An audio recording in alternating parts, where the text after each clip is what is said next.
driving our old minivan, different things like that, where we had to make decisions on buying older, more well-used vehicles to make sure that we could make ends meet. Was definitely part of the joy and the struggle at times of being deciding to live on one income and to have my wife be a stay-at-home parent. But now, yes, we supported this bill because there are Canadians, Mr. Speaker, who are in different situations and make other choices, and they are looking for support too. Not all Canadians can survive on one income. We know that, we get that, especially with the cost of living crisis spiraling out of control because of this government.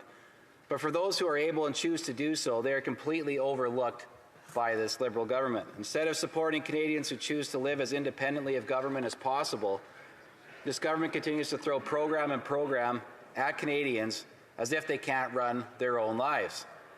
Last June, the member for Milton said to me, and I'll quote, "When women go back to work, they tend to earn money and pay taxes, and that pays for programs like this. I would like the member to appreciate that." End quote. But Speaker, I didn't need him to tell me that. There are mothers who work and contribute to our economy. But my point is this: parents are more than just simply taxpayers. The family is the basis of society, not the government. Strong parents make stronger families, and altogether they make for a strong society. If a woman doesn't want to go back to work after she has kids, we shouldn't just let her. We should help her. For the member to consider that women are nothing more than a taxpayer is a frightening insinuation. Does the Liberal government just view Canadians, especially Canadian moms, as just a source of income? If so, that's really worrying. The state is not the be-all, end-all solution for everything. Parents don't get up in the morning and head out the door to their jobs thinking with pride about the taxes that are going to be carved out of their paychecks, but rather about how to pay for the food that their children are going to eat, about how they're going to pay for the mortgage that puts a roof over their heads, but how they're going to make enough money, save enough money to hopefully go on a holiday, go on a vacation, or maybe have their kids sign up to play hockey, or put their kids in gymnastics, or have their kids take music lessons, some of the finer things that we are able to do as Canadian citizens. But you can't put a dollar value on parenting. It is certainly not $10 a day. Parenting, for many of us, is something that we are in our bones, is what we were created for. This government is looking at Canadians, thinking about its return on investment, and not how it can support Canadians living life the way they want to, including as a stay-at-home parent. A mother that chooses to leave the workforce is not an extra cost to society. She is not a burden or a strain or a negative by any stretch of the imagination. Moms are not a commodity to be given a dollar value. People have tried to determine the hourly cost of motherhood, that a mom's work is worth about $180,000 a year. Mr. Speaker, the work of a mother is absolutely priceless. You can't put a dollar value on it. This line of thinking, with the government's belief that women must get back to work to pay their taxes, inherently devalues that work, the sacrifice, and the unconditional love that mothers give. While childcare might be $10 a day with the rollout of this bill, there can never be a price put on being a mom or a dad for that matter. Our kids are our future, and their youngest years are the most important years of their life. Don't you think that mom and dad should be with them as much as possible during that time frame? The role of the government is to act in the best interest of its citizens. So why aren't we doing everything in our power to ensure that our children have the strongest start possible? As I said, this bill is narrow. It ignores and leaves behind other child care options. Back home, we know that many families share child care responsibilities. Family friends are all brought to someone's house, and a stay-at-home parent takes care of them all for the day. No government intervention, no subsidies, just community coming together to find a solution to their needs. Canadians that rely on others for their child care, people from their church, their neighbors, their co-workers, should be encouraged to do just that. But they shouldn't be forced to put their kids into a government-sanctioned daycare. For the private child care groups put together between friends, for the stay-at-home moms who choose to leave the workforce because they see the value in spending every day with their kids, this government leaves them wanting. The government must do more to tackle affordability and to enable parents to spend time with their kids. Parents know their kids better than anyone and will love their kids more than anyone else ever will. This government should not encourage the separation of child and parent, but should be actively working towards a country in which parents can spend as much time with their kids as possible. 53% of child care centers in the country are licensed and therefore excluded they're unlicensed and therefore excluded from this legislation. And so too are the 35% of parents whose child is not in childcare, as they would rather stay at home with them.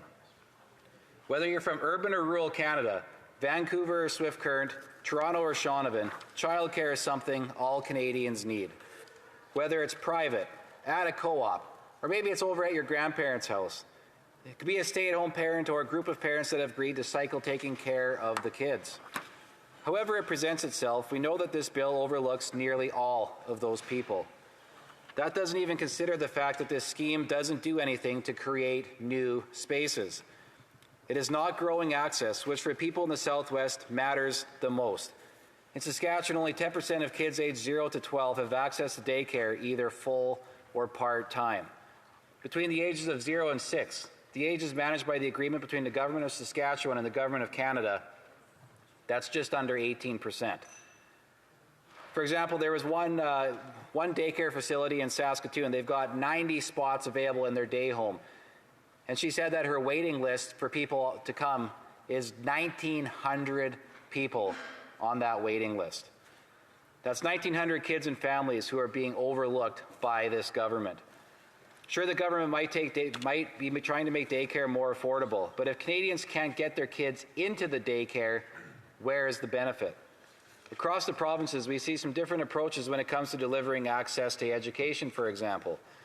When I come over here to Ontario and hear something in the news about how the multiple school boards work, it sounds different from the arrangements we have made in Saskatchewan or from how education funding is delivered in Alberta. Each province is responsible for its own needs in that area. We need to see the same respect shown to provinces when it comes to early child care as well. If I can, I also want to say something which my Quebec colleagues might appreciate. I hope we can work together to find some common ground whenever possible. Our friends over in Quebec already have their own child care system, which has been running for decades already. I have to admit that I'm not completely familiar with all of the details of child care in Quebec or with discussions they're having about it in that part of the country, but they generally do seem to be happy with it. That was long before this government in Ottawa brought forward their version of a program for national child care at the federal level. They shouldn't take the credit for what Quebec is doing. They also shouldn't assume that what works in one province will work exactly the same in other provinces. There are different histories, cultures, and values to consider. The choice of parents matters the most. We need to expand their choices and not limit them, including through an affordability crisis. At the end of the day, a lot of the problem they face comes down to is a country where people can barely afford to live at all. After all, 51% of Canadians are $200 away from bankruptcy. Most women in Canada are having fewer children than they want to, and it's partly because they can't deal with the economic burden that does come with parenthood. The root of the problem isn't childcare, it's affordability. It's the fact that Canadians aren't earning enough money to raise a family. The government shouldn't be putting a Band-Aid on the problems created by this government with social programs. It needs to address the very real concerns faced by Canadians so they can have the kids that they want and that they can raise them however they want without the government telling them what exactly it is that they are supposed to be doing. Thank you very much, Mr. Speaker. Questions et commentaires. Je reconnais l'honorable secrétaire parlementaire du ministre de l'Environnement et du Changement climatique et de la ministre des Sports et de l'Activité physique. Merci. Thank you, Mr. Speaker. Opportunity to re-engage my friend and colleague in conversation about childcare. He did quote one of the things that I said to him in this debate, I think at least 6 months ago now, and what we were talking about then is the fact that our government brought forth changes to the Canada Child Benefit, which allows parents the choice to go down to one income and have their Canada Child Benefit fill in that gap quite dramatically. And that then allows a parent to parent from home. They can take a maternity or paternity leave. They can rely on grandparent supports, as my colleague pointed out. But throughout his speech, my colleague from the Conservatives continually pointed to big government programs and subsidies. And I couldn't help but think he was talking about the Canada Child Benefit. And now he talked about a time in his life where they made a decision as a family to go down to one income, and it was a bit more challenging than it would have been if both parents were working, and I acknowledge that. Now, two things. Wouldn't it have been great if there was a subsidized child care program available so that when there was time to do chores or shopping or anything like that, a little bit of extra help for $10 a day? And wouldn't it have also been good in his speech if he acknowledged the role that Canada Child Benefit played in the affordability? Thank you, Mr. L'honorable député de Cypress Hills, Grasslands. Well, Mr. Speaker, through you, thank you to him for the question. But I mean, here's the problem. There is no, we'll call it surge capacity or flex capacity in daycare. Daycare is not just a simple thing that you can just go and drop a kid off for an hour or two and hope that they're going to look after you. That's not the way it works. People are struggling to even find a space for a kid for the hours of work. But to think that you can just go and drop a kid off for an hour or two, that's not possible. And my wife, the way that we decided to raise our kids, we take our kids with us everywhere. It's part of the process of raising a kid. It's also part, when I come home after work, I would take my turn to be with the kids, make sure that they were either napping or that their diapers were changed, doing all the things that I could, so that way my wife could go and do some of the things that she wanted to do. That's the role of having two parents actively engaged in the house, and that is something that this program doesn't take into consideration. Questions et commentaires, l'honorable député. The honourable member for Repentigny. I'd like to thank my colleague for his speech. He talked at length about his family and said that it suited their way of doing things. However, I looked at the stats in Saskatchewan, and there are 27% of families are single-parent families. And as we know, they tend to be lower-income families. Things are harder for single-parent families. In Quebec, the creation of the early childhood centres actually helps fight poverty, specifically for single-parent families. So I'd like my colleague to, well, it seems to me that's a good idea to provide a child care program to the entire population. Others may make other choices, and they're free to do that. But in order to reduce poverty, that's a good way of going about it. The honourable member for Cypress Hills Grasslands. Yeah, I want to thank her for her question and for the point that she raised, because I do think that a part of the Canadian population that gets forget about probably more than anybody is single mothers, right? And I think that, so I'm happy that she raised that point.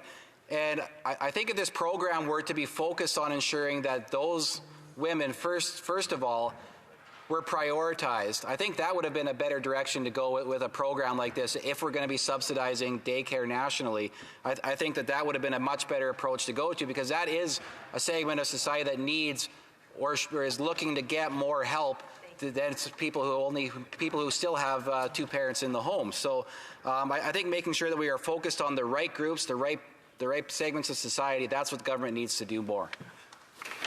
Questions et commentaires, l'honorable député de Winnipeg. Questions and comments, the honourable member for Winnipeg Centre. Mr. Speaker, I'm always humoured when I see some of the Conservatives' mail talk about the plight of the single mother. I actually was one. But in any case, he spoke a lot about unpaid care work that's done by women.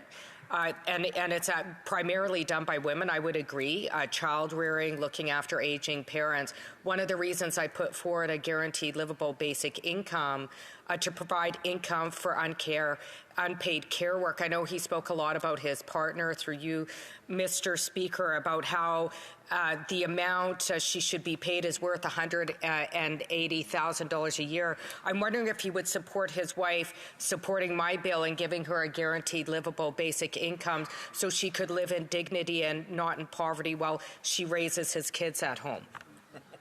L'honorable député de Cypress. The honourable member for Cypress Hills Grasslands. Well, Mr. Speaker, my wife, she gets her dignity through the fact that she is able to be a mother. She was raising her kids. She doesn't get her dignity through government handouts to her. That's not where she derives her value from. My wife knows that the value that she brings to our family unit is the way that she raises our kids, the way that we purposely sat down together to formulate that plan so that she could have the best possible opportunity to go ahead. We did that without government intervention because we don't think that it's